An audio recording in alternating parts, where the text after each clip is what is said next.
Hey everybody, welcome to my Suburban Oasis.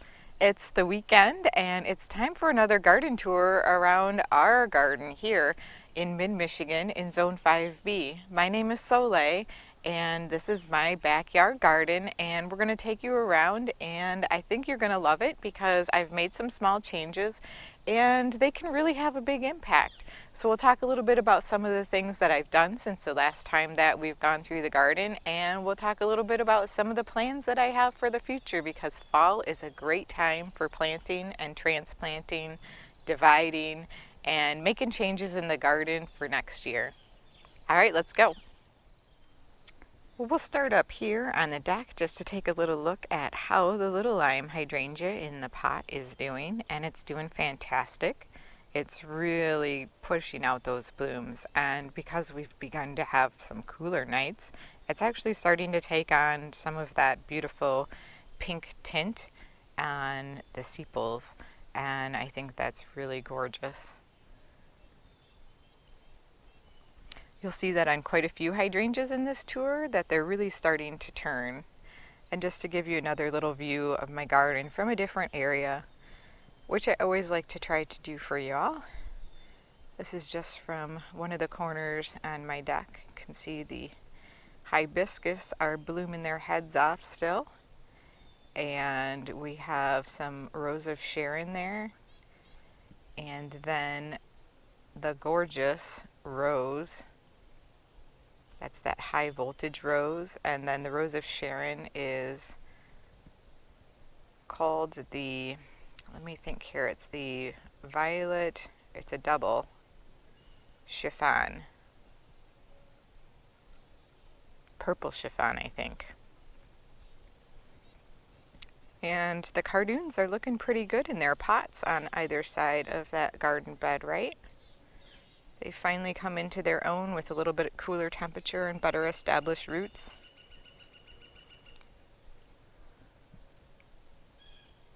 All right, let's go down into the garden. As we go down into the garden, we have these two gorgeous pots on either side, and they're looking lovely.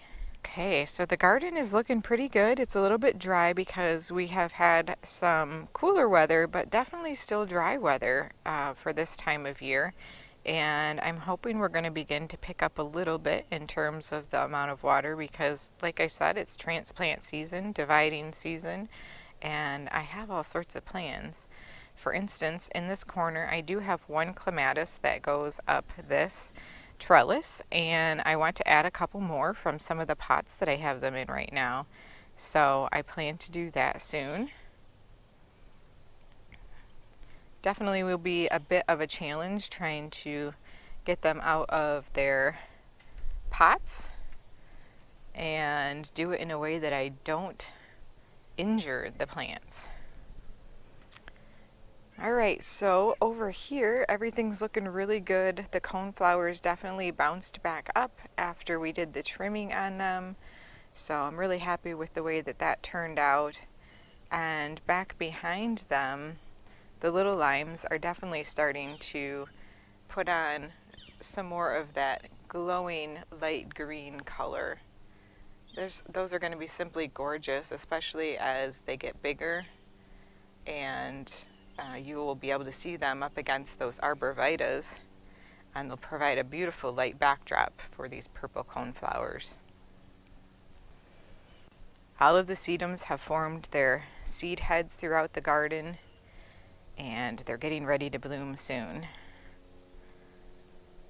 This Pinky Winky hydrangea has been fantastic this year.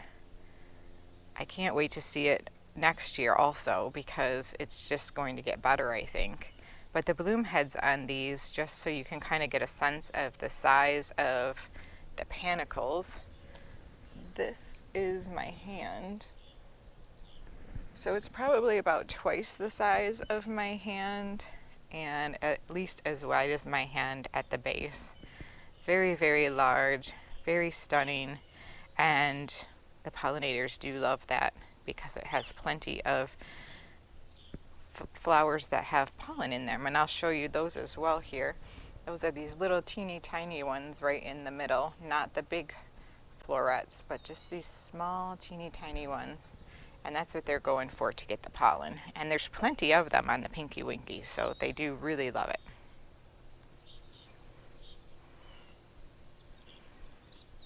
Over here, the candy coral berries are definitely putting on their berries, and they are getting bigger, and they're beginning to turn their pink color.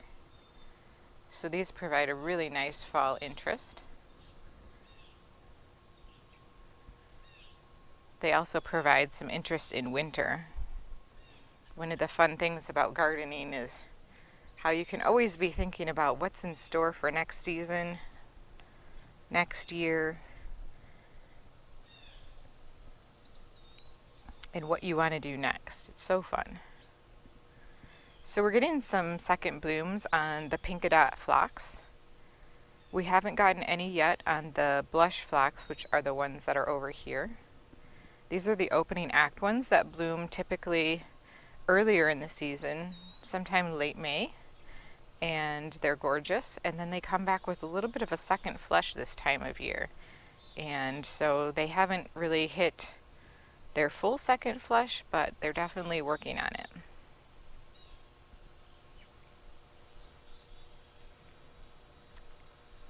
We have the Boom Chocolata geranium over here that we planted, and I think it looks really nice, but it has not bloomed in its current position. I don't think it's going to bloom this year. I think next year it will be ready to put on a really good show, lots of blooms and a good show.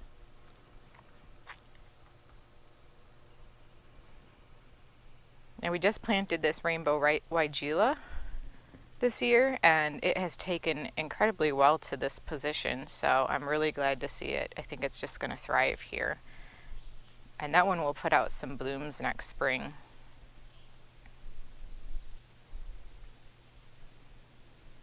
Not a lot of blooms on the strawberry Sunday hydrangea back there, but it doesn't get a ton of sun and it doesn't get a ton of water. It's a fairly dry area. So we'll see how that performs next year after its roots get a little bit more established, because it's its first full year in the garden, and how it does as it gets a little bit higher and has access to a little bit more of that direct sunlight.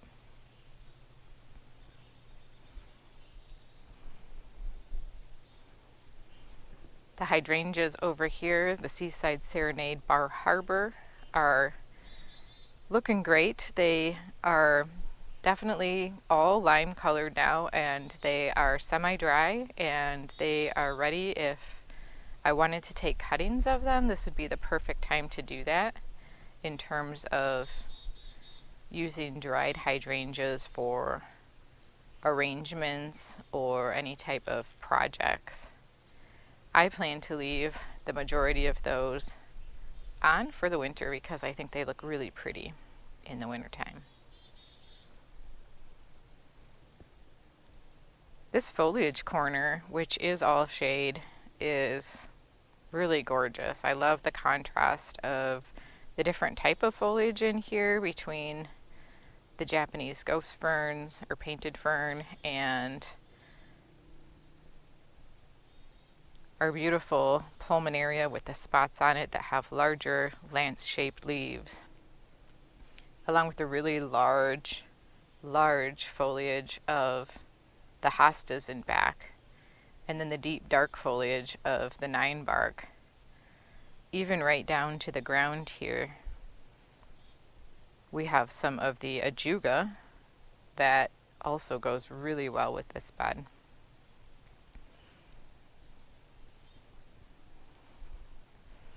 And you can still even see some of the bleeding heart poking through right here.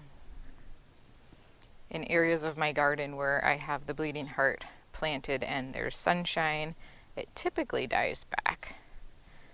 It'll turn yellow and it'll either die back completely or I will cut it down because it doesn't look good.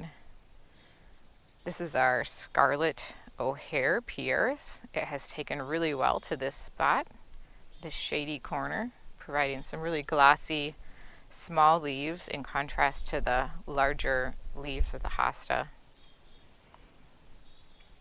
And over here we're starting to see this heucherella bronze up a little bit with some more fall colors.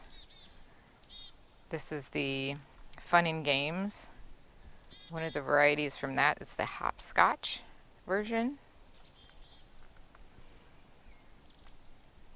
And then this is a working garden, so you guys have to give me a little break on some of the things that you might see around. I'm constantly doing things in the garden and don't always have time to clean up everything, so you can see the remnants of some of the work I've been doing. But over here I have made some small changes, which I think made a fairly big impact in terms of the spacing of things. I moved the oak leaf hydrangea so it's more of a centerpiece. Unfortunately, I felt like the lemony lace, not hydrangea, the lemony lace elderberry that was in here was not doing well. It looked like it was getting a verticillium wilt, which the other one I had got, and there's really no cure for that. It will simply die slowly. So I took that out. And so as a result of that, I needed to kind of provide a little bit more of a restructuring of this bed in terms of the spacing because things were a little off kilter.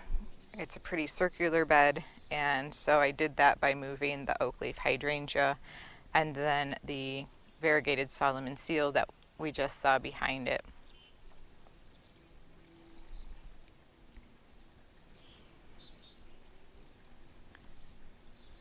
This Pinky Winky hydrangea tree is definitely putting on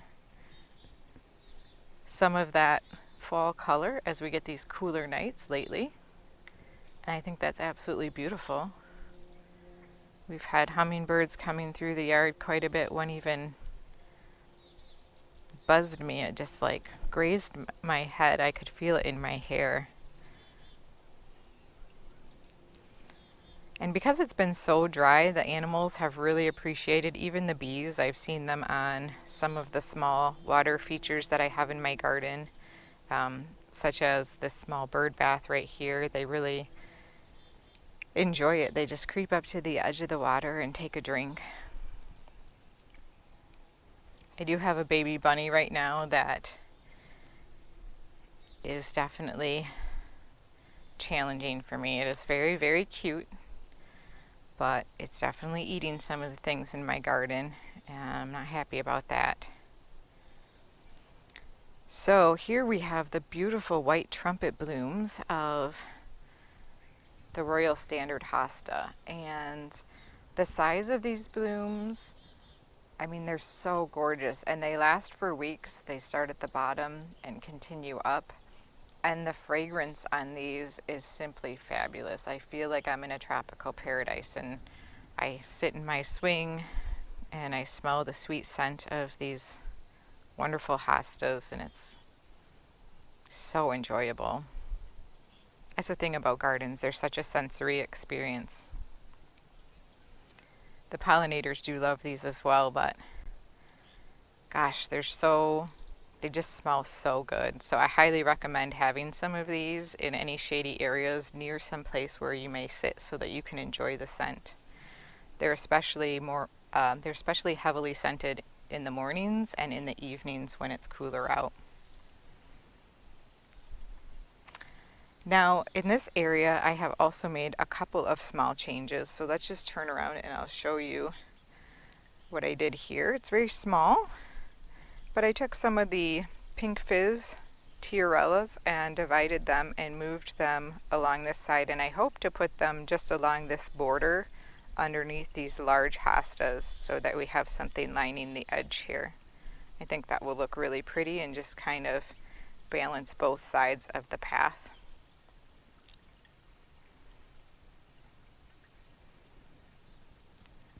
And then I've been talking about it for a while, but these pulmonaria right here, I wanted to move them, and so I pulled up the garden flax that was right here. It was a pink Laura garden flax, and it was definitely starting to get overtaken a little bit by the oak leaf hydrangea that's here, and that's just going to continue to get bigger, that oak leaf hydrangea will.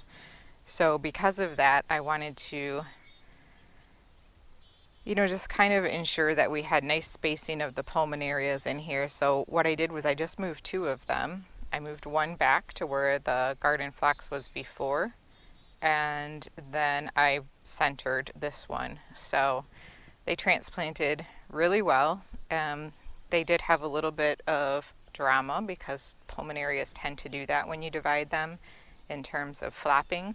So don't be afraid if you see that. But they rebound really quickly, and you just need to make sure to give them water because they have fairly shallow roots. They don't need a ton of water at all once they're established, but after you transplant them, you definitely want to give them a little bit of water so that they can establish those roots. And then the pulmonaria that I dug up from the other small round bed that I was talking about is the samurai pulmonaria. And it's a much more silvery, almost completely silver variety. And so there was one that I divided into a couple right here just to fill in this area. And again, pulmonaria is a really good plant to help, I don't know that I would say deter rabbits, but they don't like to eat it. And because I have the rabbit problem here, I'm trying to replace some of my plants with more deer and rabbit resistant plants. Mostly rabbit resistant because I don't get deer so much in the backyard. They definitely come through the way back, but not this part.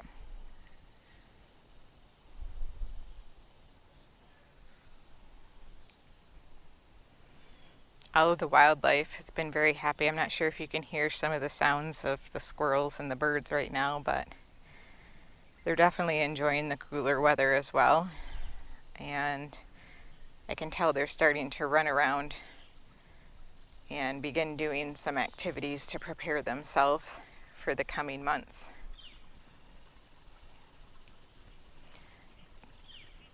I've been very happy with how well this rhubarb and nasturtium planter came back after it cooled down a little bit. It's looking so much healthier and better, and I'm glad I didn't pull it out because I will enjoy it at least for another month. And we have some music box roses here that are finally starting to put out a second flush.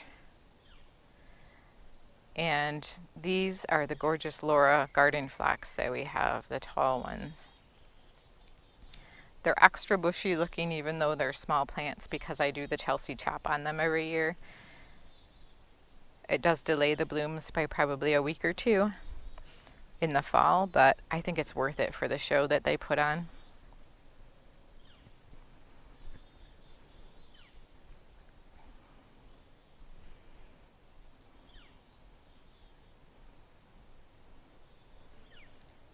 I think this bed looks a little bit more organized after I changed some things around. I did also add a Yellow River hosta over here on this side to match the one on, over here. I'm not pointing very well today. So we have the Yellow River one and then another one right back here. And those are behind the first frost hostas. So the first frost hostas will be a little bit smaller with a more creamy white edge on them, and the Yellow River will be bigger. They'll be much more like the one in the back here. And they have very wavy edges to them, which is very elegant.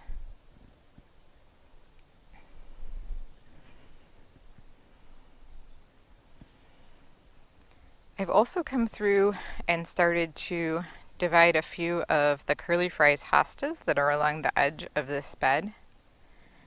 And they are all blooming right now. They're all putting up some spikes in the front of this bed. They're almost finished. They're about halfway through. And so I'll be trimming those back soon. Now in this garden bed we planted some Pikes Peak purple beard's tongue right here. It's a type of penstemon and it's taken really well. Hasn't bloomed yet, but I think it will. We'll see. And the banana cream daisy that we planted here is doing really well also.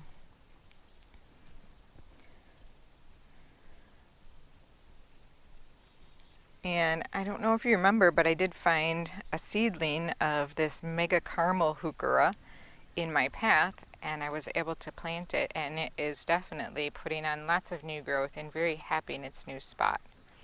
I may even have to move it a little further back as it grows on, but we'll see how it does, and we'll make the moves as we need to.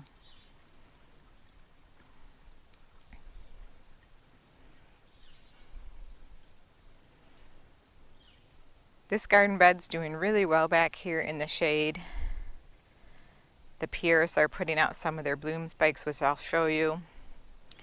But one of the small changes for a big impact that I made this recent week was to plant out one of my firelight hydrangeas here. Now, if you recall from watching my channel, I had a barberry here, and I'll show you in a few minutes where I moved that. But this one is the firelight hydrangea. It will get 6 to 8 feet tall. This was one of the ones that I had overwintered last year in a pot outside, and it is going to be pretty. I think it's going to do really well in this spot because it's more of a part sun spot than it is full sun. And where it was in its pot, I just couldn't keep up with watering enough for the very full sun that it was getting facing south up against the house. And some of the blooms were getting a little bit brown. They get a little bit crispy if you're unable to keep up with that water or the sun is too strong. So I think it's going to be a really beautiful addition to this bed.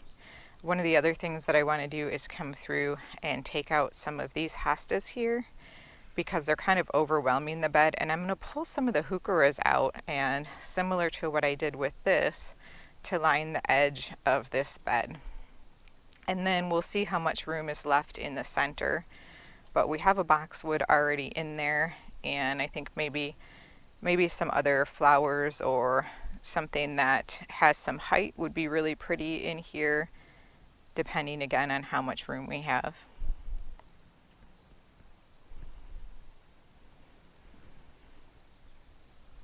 So here's another pieris that we have. This one is the Valley Rose pieris, and you can see it's putting out its bloom spikes right now. And boy, is this one going to have a lot of flowers this year, which is a good sign because it means that it's enjoying the space that it's in.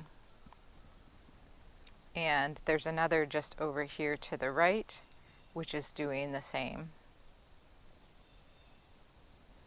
So really exciting to know that we're going to have some great blooms all throughout the winter to look at. It provides an amazing amount of color for such a small bloom. And then another change that I made, which was small but I think is going to have a large impact, is moving this boxwood. So this is a variegated boxwood topiary. I had this in a pot for it was a couple years ago actually, and it didn't do well over the winter. It got a lot of ice damage, and so I put it in this garden bed, and it was in too much shade, I think, so it really has not rebounded as well as I like. It definitely has come back, but it needed a little bit more sun. So I think that's going to provide a nice upright feature here in the corner in front of the Fothergilla bush.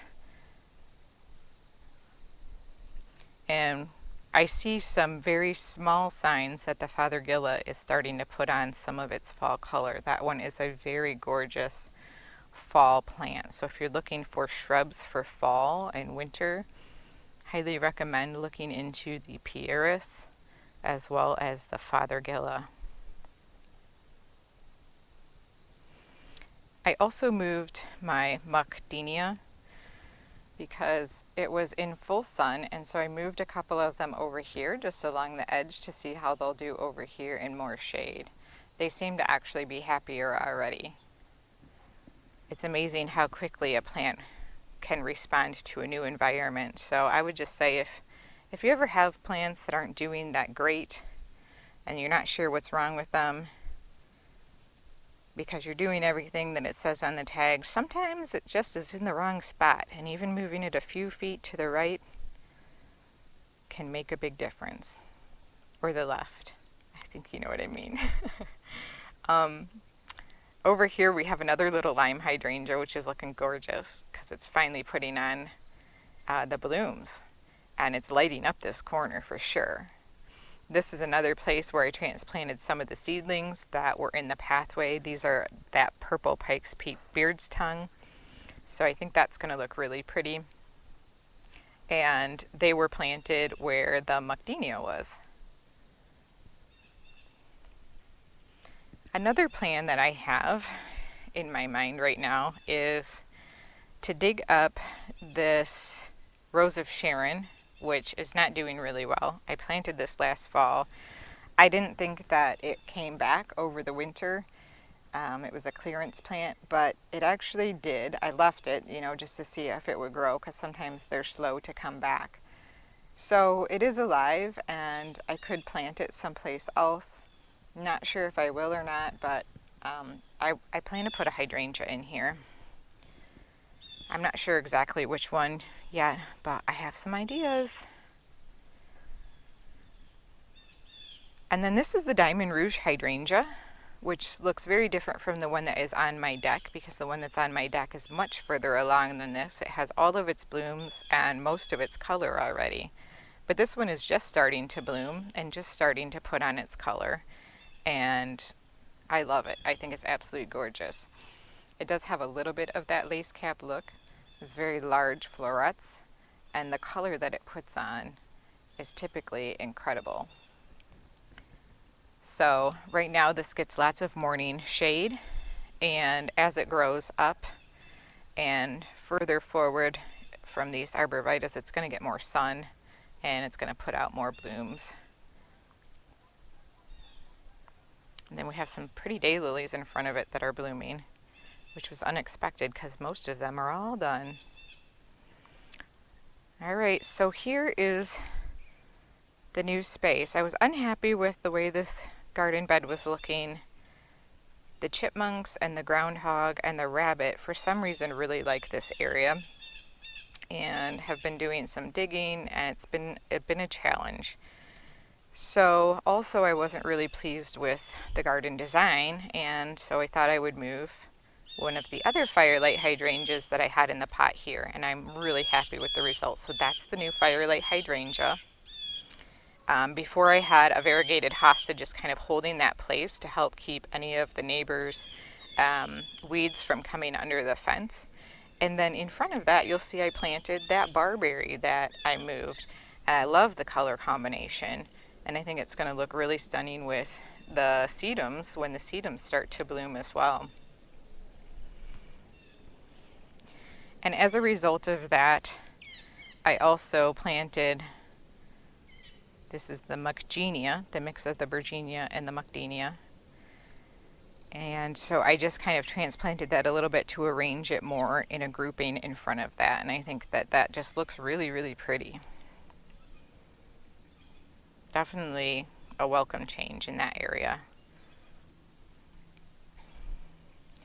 I also have some work to do further down here as well, but I have started. And one of the changes that I made is to add the strawberry Sunday hydrangea in the back there. So what was there before? I had a coneflower there that I moved forward a little bit.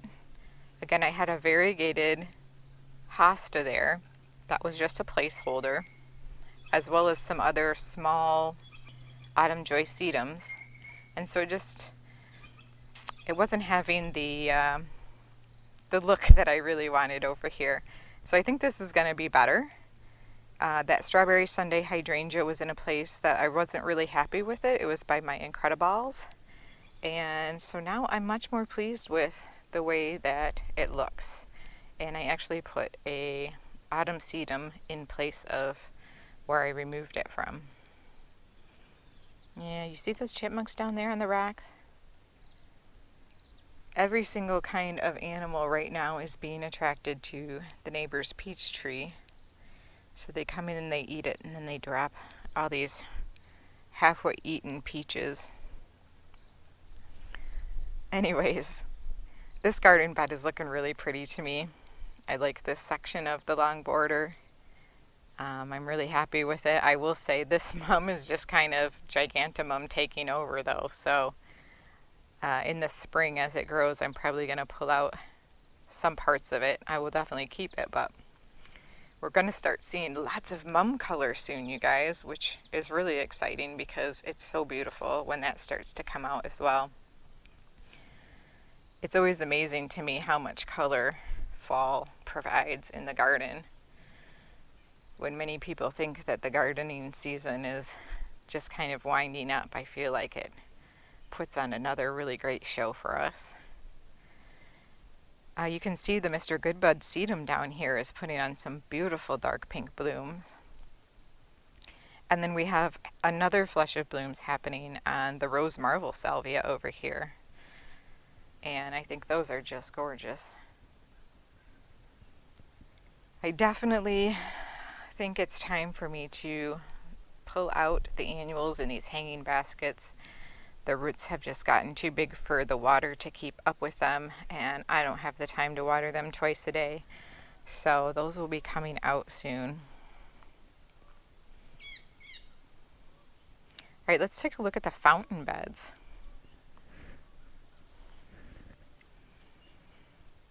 So we have the berry white hydrangea over here, which always puts on a really deep dark pink. Some people would probably call this red. Most reds that I see in the garden look more pink to me.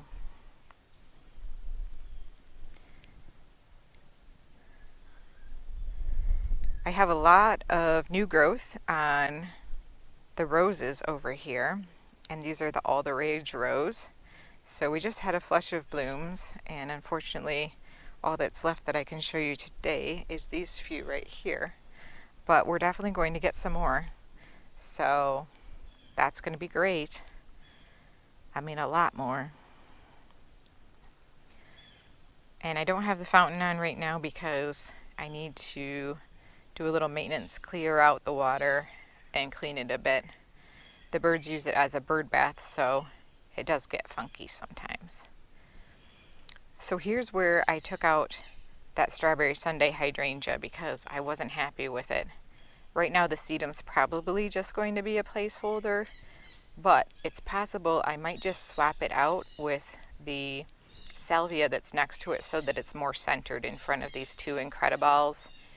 Not sure if I'm going to do that this fall or next year. We'll see how much time I have. And the butterfly bush over here, this is the Pugster Pink, is doing great. If you remember, I had one that was back here that was just a little too much shade for it. So what I did was put it on the other side of the Deutzia. You can see it over there. It's kind of small. So I'm hoping it will do better with a more full sun area and excellent drainage in that area. That's really where I keep a lot of my sedums. But I like the contrast of the light pink that it provides and the green with all of that deep dark foliage as well in that area. So hopefully it will do really well there. I have a lot of pots in this area. So much is going on right now in my garden because this is where I had the firelight hydrangeas in the pot. So that pot is empty. I am working on some new irises that I have, and we'll talk a little bit more about those in a different video, but these were from Costco, and they were just the tubers, and so those are starting to grow on in pots, and they look like they're doing really well, so we'll get them out into the garden soon. That is one of the plants that I'm considering for the middle of the garden bed where we planted the firelight with the Cirsus canadensis and the heucheras. All right, let's hit the front yard. The sun's coming up fast today, and it's going to be a sunny one, but it should be beautiful. And this hydrangea had some damage from deer coming and eating it, but it's definitely growing back. And the nice thing about panicle hydrangeas is that they bloom on new wood, so we may still even get blooms on it yet this year on the branches that it ate. So I think this garden bed's looking good. Definitely see that The eastern snowball bush over here is feeling much more established because the leaves are looking much healthier, and I can tell it's finally really rooted into the ground. Nice thing to see. And the blooms on the PG hydrangea tree over here have definitely taken on their deep dark color. Isn't that gorgeous?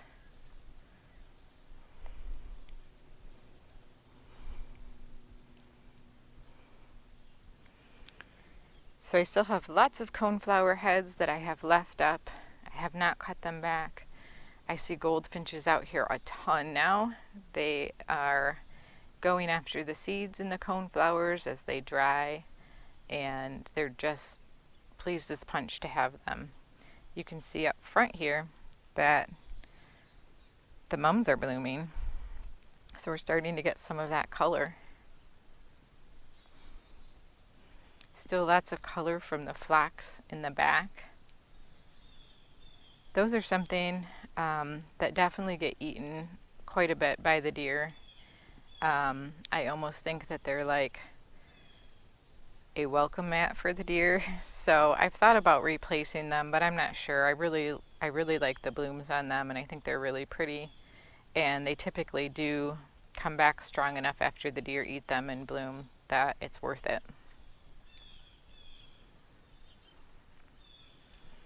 I'm going to need to come in and trim a little bit on my crabapple here, my Louisa crabapple. Not too much, but some of the growth is coming towards the driveway here, so I want to cut that back just to keep it a little bit more narrow. So I want to try to keep it oblong shaped as it grows out.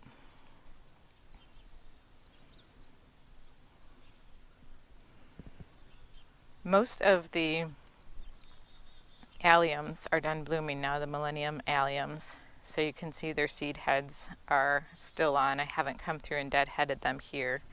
I did do the deadheading in the fountain garden, but I haven't gotten to it here. But I am thinking about using some of the Millennium alliums in the sun garden bed over here, because I think, I'm still trying to decide, but I think that I want to do something to replace some of these hostas over here because they don't do that great through the summer. They lose their color and they just look a little bit, I don't know, not 100% healthy because there's too much sun for them. So some Millennium alliums would do really well there. Also, the irises would do well there. So I have some plant material and I just need to make some decisions about, how I want to use them in my design. You can see we're starting to get a little bit of color on the sedums. And the Bobo hydrangeas are still looking really good. They haven't gotten all crispy or anything like that, so I'm happy about that. And I did actually get a nice bloom on the oak leaf hydrangea. So I had one that pretty much got fried out by all of the heat. But this one is coming along. This is probably the biggest one I've had on this plant so far. You can see the other one back behind it is pretty crispy and didn't really make it through the heat and drought of the summer. Oak leaf hydrangeas can prefer part sun to full sun, but because I'm in a northern zone, the sun is not quite as strong. It allows me to have it in the full sun.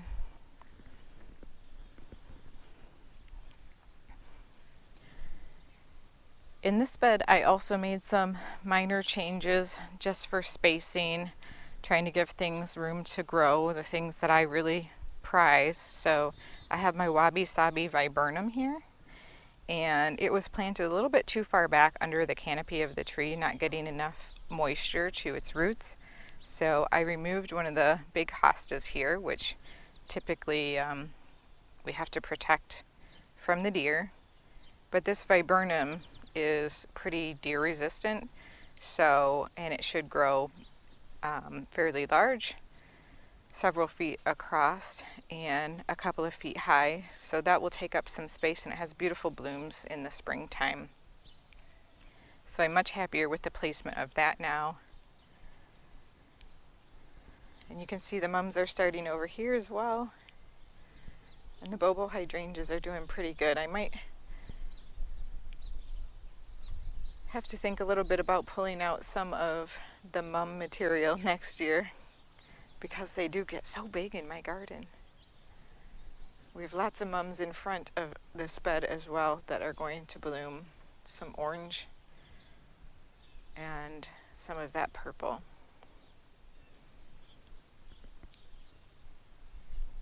And over here, I did one other new planting because I had moved the rocks out slightly.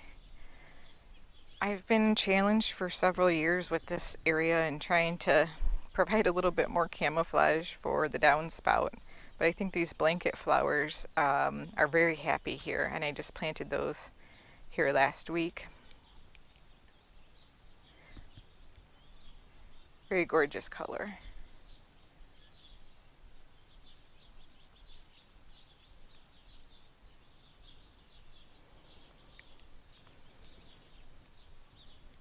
And of course,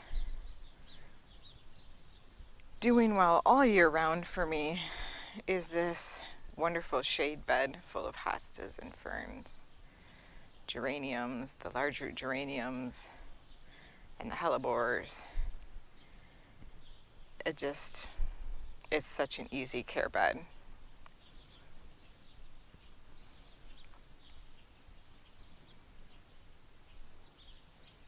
No matter how much drought we get, it seems to do well. I think I only watered this bed once this entire year.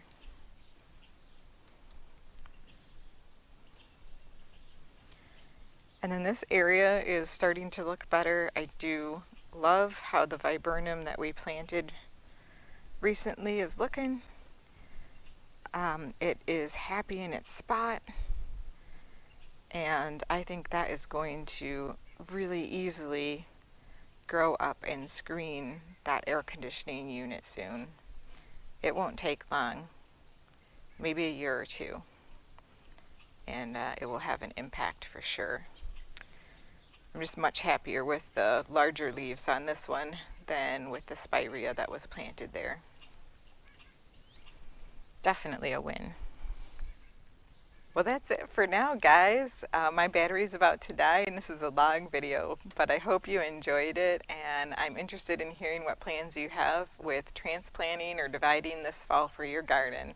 Let me know in the comments below, and I look forward to talking with you. See you next time. Bye!